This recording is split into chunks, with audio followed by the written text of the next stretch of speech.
अस्सलाम वालेकुम dear students. उम्मीद करते हैं कि आप खुशनुखरुम होंगे और दिल लगा के इस वक्त नीट की प्रिपरेशन कर रहे होंगे।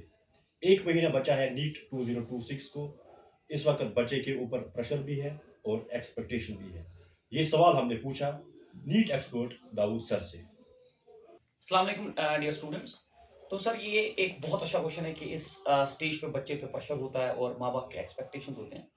बट मैं पेरेंट्स को सबसे पहले ये कहना चाहूँगा कि आप अपने बच्चे को इस स्टेज पे जो है आप उस पर प्रेशर मत बनाइए, क्योंकि अगर आप इस स्टेज पे बच्चे पे प्रेशर बनाते हैं तो उसकी एफिशिएंसी जो है वो घट जाती है।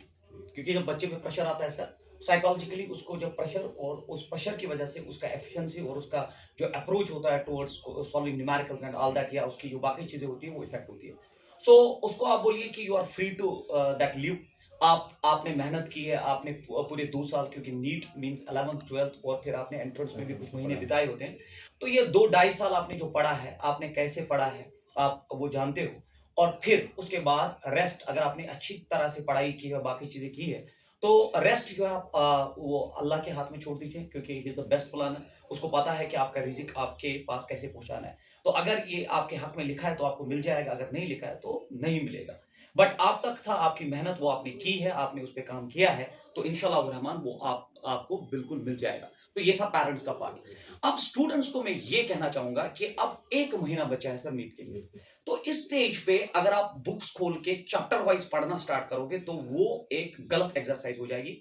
क्योंकि अगर मैं फिजिक्स की बात करूं सर, एक चैप्टर है जिसका नाम इलेक्ट्रोस्टैटिक्स है, उसको पढ़ाने में 2.5 महीने लगते हैं और नीट का अब सिर्फ 1 महीना बचा है। तो इस स्टेज पे आप चैप्टर वाइज काम करेंगे तो वो गलत है। आपने इस स्टेज पे फॉर्मूला शीट्स बनाए होने चाहिए, और फॉर्मूला शीट्स में वो इंपॉर्टेंट पॉइंट्स और फॉर्मूलाज आपके पास होंगी। तो हर दिन उन फॉर्मूला शीट्स पे काम करिए, उन पॉइंट्स पे काम करिए, उन इंपॉर्टेंट कंसेप्ट्स पे काम करिए जो आपको प्रिपरेशन में लगे होंगे कि इन पे काम करना जरूरी है और यहां से क्वेश्चन पूछा जा सकता है। और उसके बाद मैं जब भी बात करता हूं बच्चों से तो मैं एक चीज बोलता हूं कि लास्ट 30 डेज मीन्स मैं फिर से रिपीट करूं, 30 मॉक टेस्ट। हर दिन कम से कम बेटा आप एक मॉक टेस्ट जरूर दें। एक मॉक टेस्ट देने से क्या हो जाएगा, आपको एंटायर सिलेबस पे नजर रहेगी, क्योंकि जब आप पूरा मॉक टेस्ट देंगे तो आपका फिजिक्स केमिस्ट्री बायोलॉजी पे पूरा फोकस रहेगा, पूरे फॉर्मूलाज। और उसके बाद जब आप एग्जाम एक गिवन टाइम फ्रेम में कंप्लीट करते हैं, कुछ मॉक टेस्ट आप इंस्टीट्यूशंस में दे रहे होंगे एज टेस्ट सीरीज, और कुछ मॉक टेस्ट आपको घर में देने हैं। और जब आप हर दिन ये मॉक टेस्ट दोगे तो आपके एंटायर फॉर्मूलाज और एंटायर सिलेबस पे नजर रहेगी, उससे आपकी एफिशिएंसी बढ़ जाएगी और फिर आपका स्कोर भी अल्टीमेटली जो है उससे वो है छलांग मार देगा और आपको एक अच्छा स्कोर जो है मिलने की जो है वो बढ़ जाती है ना।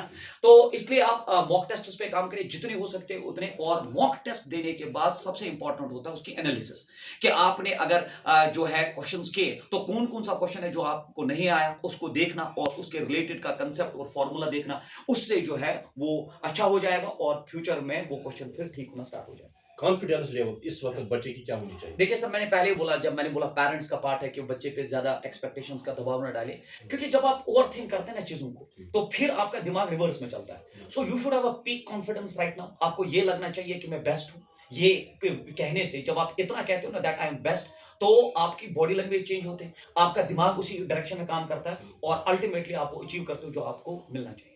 चलो सर, आपका बहुत बहुत शुक्रिया, बहुत अच्छी सजेशन थी। इंशाल्लाह जो हमारे स्टूडेंट्स हैं वो इस पे फोकस करेंगे और रिजल्ट उनके हाथ में आएगा।